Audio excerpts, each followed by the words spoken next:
Hello everyone, I'm Dr. Soumya Mittal. I'm a neurologist and today I'll be talking about risk factors which can cause stroke. So first and foremost, what is a stroke? Stroke occurs when the supply of blood to the brain is either interrupted or reduced. When this happens, the brain does not get enough oxygen or nutrients and the brain cells start to die. Stroke needs to be diagnosed and treated as quickly as possible to minimize brain damage. The treatment depends on the type of stroke. There are two basic types of stroke. One is an ischemic stroke, in which there's a blockage of the blood vessels, there's a lack of blood flow to the affected areas. The other is a hemorrhage, in which there's a rupture of blood vessels and there's a leakage of blood into the brain. Both of these cause the damage to the brain. The most effective way to prevent stroke is through maintaining a healthy lifestyle and treating the underlying conditions that could be a risk factor. The brain hemorrhage is further classified into extradural hemorrhage, subdural hemorrhage, subarachnoid hemorrhage, and intracerebral hemorrhage. Coming to the stroke epidemiology,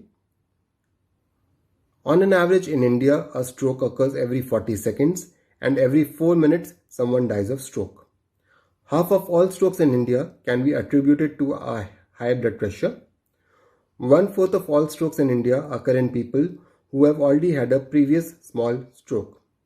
Strokes are the leading cause of death in India and probably the number one cause of disability. Males are more commonly affected than females in the young and middle-aged.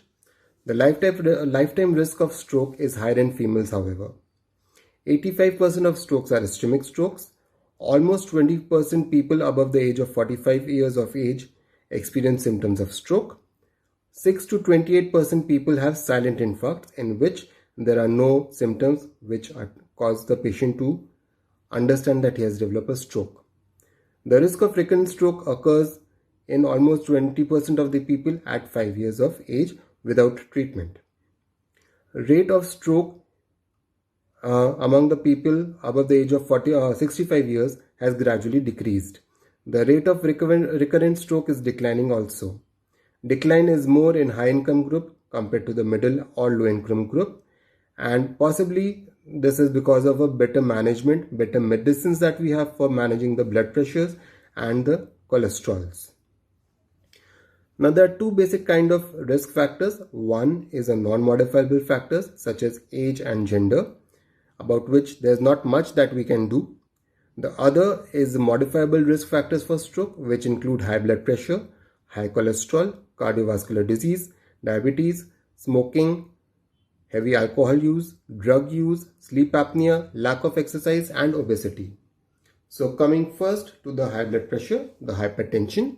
This is the most common modifiable risk factor among stroke patients. There's a racial differentiation which is seen among population.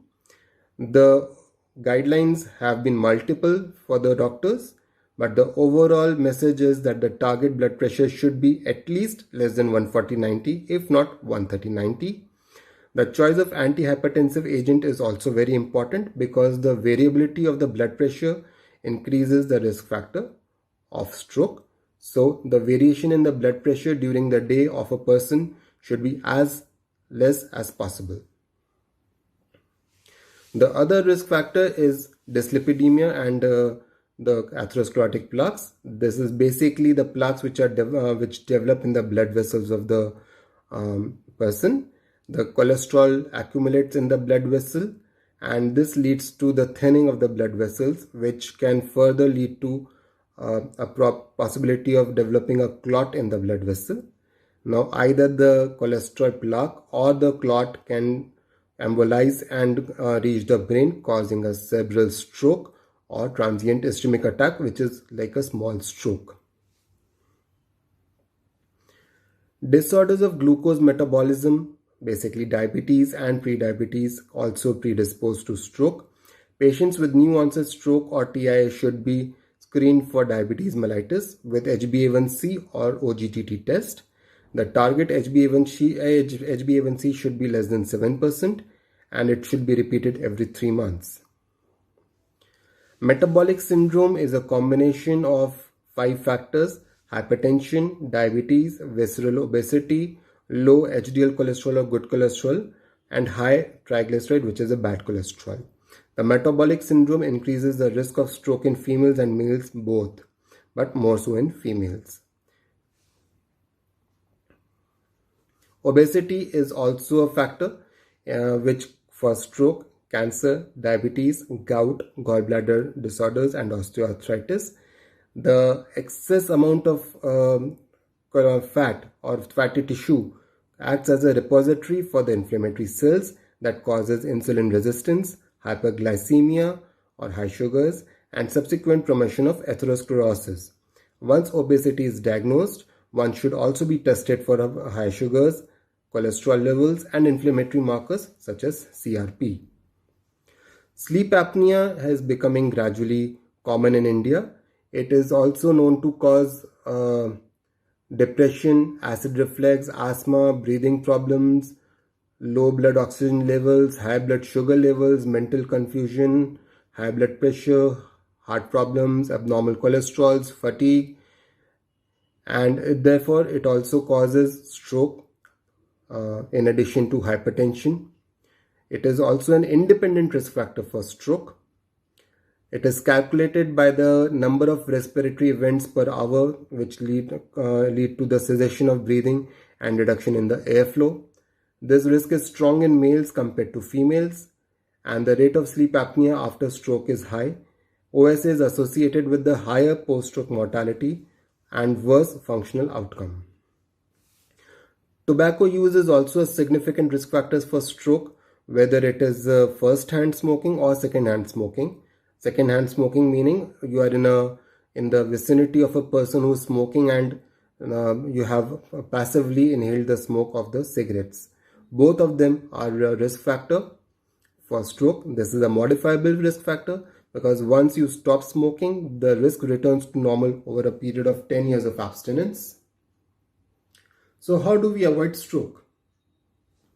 The lifestyle modification of blood pressure lowering are recommended. These include salt restriction, weight loss, low-fat dairy products, regular aerobic physical activity, avoiding alcohol consumption, DASH diet and Mediterranean diet. Evaluation and treatment of hyperlipidemia is a critical part of stroke management. Agents that reduce cholesterol by 50% or more are called as hypotensive statins. Those that reduce cholesterol by 30 to 50% are known as moderate potency statins. So other than the diet, these statins are very important for reducing the risk of stroke. Dietary pattern that is most effective for lowering cholesterol and blood pressure include intake of vegetables, fruits, whole grains, low-fat dairy products, poultry, fish, legumes, non-tropical vegetable oils and nuts. Limit intake of sweets, sugar-sweetened beverages and red meats. Moderate physical exercise and diabetic diet are crucial for people who have high sugars. Weight loss is among the obese is beneficial. Stroke survivors have a tendency to gain weight due to loss of muscle activity and bulk, and therefore they need very good physiotherapy. Well-established risk factors such as hypertension and atrial fibrillation respond favorably to the treatment of OSA. However, the regular treatment for OSA, known as CPAP, is not proven yet to have good outcomes for cerebrovascular disease or stroke. Smoking cessation counseling should be undertaken to reduce the stroke risk, including offering available medicines. Counseling should be done to avoid all forms of tobacco. Increased fruit and vegetable intake are associated with low risk of stroke. Highest protection came from cruciferous and green leafy vegetables and citrus fruits and juices. Caffeinated or decaffeinated coffee decreased the stroke risk by about 10%. Fish served 2 to 4 times per week reduced the risk of stroke compared to less than 1 serving per week. Mediterranean diet and DASH diet are associated with lower risk of heart attacks, stroke or cardiovascular disease. Daily serving of soda increases risk of stroke. High salt intake is also independently associated with the increased risk of stroke. Reduction in salt intake also reduces blood pressure. Physical activity is any bodily movement produced by skeletal muscles that result in energy expenditure. Exercise is a subset of physical activity that is planned, structured, and repetitive, and has a final or intermediate objective of improvement or maintenance of physical activity. Physical inactivity is defined as no session of light or moderate or vigorous physical activity of more than 10 minutes duration. This also is an risk factor for stroke. For stroke survivors, engaging in physical activity can be challenging due to residual weakness, sensory deficits, neglect, difficulty in coordination, spasticity and stiffness, cognitive dysfunction, or aphasia.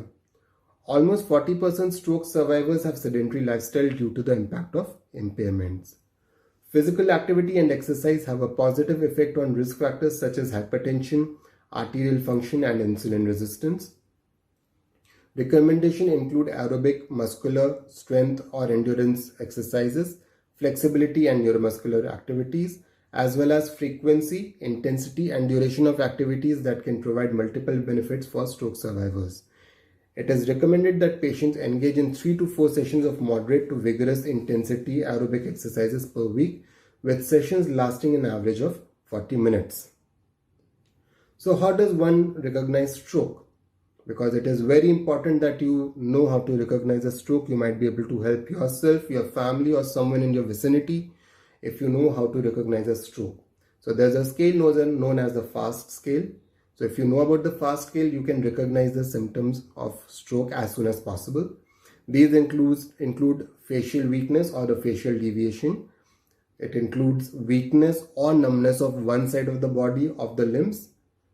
It also includes speech deficits. The patient is unable to speak. There's a difficulty in speaking. The speech is altered. It is not clear. So if any of these are observed, it is important that one rushes the patient to the emergency of a hospital with a neurologist as soon as possible, because the treatment for stroke is best if started early. The best outcomes of stroke treatment come when the patients come to us as soon as possible. मेरे husband इस situation में आए थे यहाँ पर कि कुछ भी होश नहीं था। मैम यहाँ का स्टाफ बहुत अच्छा है, बहुत ही गुड डॉक्टर सौम्या मित्तर, जो मेरे हस्बैंड को उन्होंने दूसरा जीवन दिया। यहाँ का खाना पीना सब बेस्ट है, सब बहुत ज़्यादा बेटर है। हम बहुत खुश हैं। आज हमारा डिस्चार्ज हो रहा है और हम अपने घर जा रहे हैं। मेरे father mister Arun Singh, we are resident of Supertech eco city. अभी 7-8 दिन पहले मैं फिनिक्स हॉस्पिटल लेके आया था after a very critical situation of my father, but thanks to Mrs. Soman Mittal and Phoenix Hospital, इनकी तबीयत काफ़ी अच्छी है अभी, and we are going with a very good experience from Phoenix Hospital. हम पहले भी इलाज करवा चुके हैं. We always have a very good experience with Phoenix, so we are really very thankful to Phoenix Hospital and the whole staff. Thank you. कैसा लगा आपको हमारे पेशेंट स्टाफ बहुत अच्छा है, सारे जो अपने हेल्थ हमारे सब बहुत ही अच्छा है। 2 मंथ काफ़ी अधिक हो गया। अभी दोबारा सबको विजिट किया और डॉक्टर मिलकर काफ़ी अच्छे लोग हैं, बहुत ज़्यादा इम्प्रूवमेंट है उनकी और बहुत अच्छा लगा है, बहुत ही अच्छा लगा। और जो बाहर के हमने सब कुछ बहुत ही अच्छा है, सब कुछ टेम्परेचर वैसे फील कर रहे हो। अभी उन्हें 1 मंथ की मेडिसिन दी है, उसके बाद तो उनका अभी बहुत बेटर, स्पेशली मैं इनकी जो डॉक्टर है मैं उनका थैंक यू बोलना चाहूँगी। बहुत हेल्प की है, सिर्फ मतलब एक पर्सनल लेवल पे भी जो होता है ना वो चीज़ हेल्प किया, मतलब ऐसे प्रोफेशनल नहीं है, एक ह्यूमन बीइंग की तरीके से ट्रीट करते हैं। हम लोग बहुत थैंकफुल है, बहुत ही थैंकफुल, और स्पेशली डॉक्टर मित्तल जी बहुत थैंकफुल है। बाकी आप कितनी रेटिंग देना चाहेंगे? मैं 10 में से 10 देना चाहूँगी हर चीज़ के लिए। Thank you so much. मैं रिकमेंड करूँगी सबको यहाँ पर। Thank you ma'am. So the idea of putting that up was that stroke is not untreatable.